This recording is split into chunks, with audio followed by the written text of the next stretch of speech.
Let's now go to the education sector, where Cabinet Secretary George Magoha has called for calm among university students following the announcement of a fee increase that will see students pay 3 times what they used to pay before.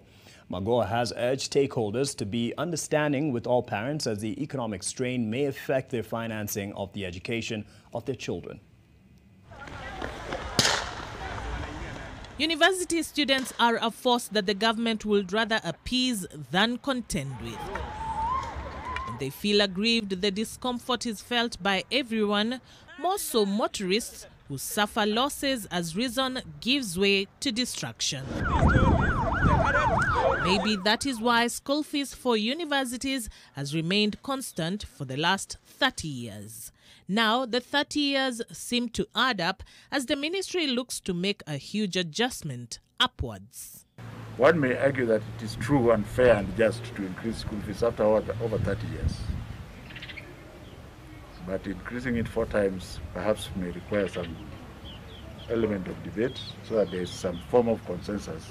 The adjustment is expected to bring the fees from 16,000 shillings to 48,000 shillings. The consultation would have to happen sooner rather than later before physical learning resumes at the public universities.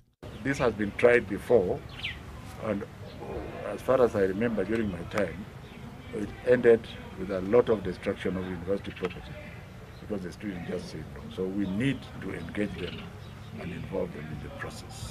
We may be shooting ourselves and those students in the foot if again from January we tell them we are increasing their fees from 16 to 48,000 shillings, yet they can wait for another 4 years without employment, not to be able to repay their loans, Honorable Speaker. Meanwhile, the Cabinet Secretary has urged for patience amongst educators to help parents be able to assist their children with limited pressure. We are aware everybody is feeling the pain, including my most humble self.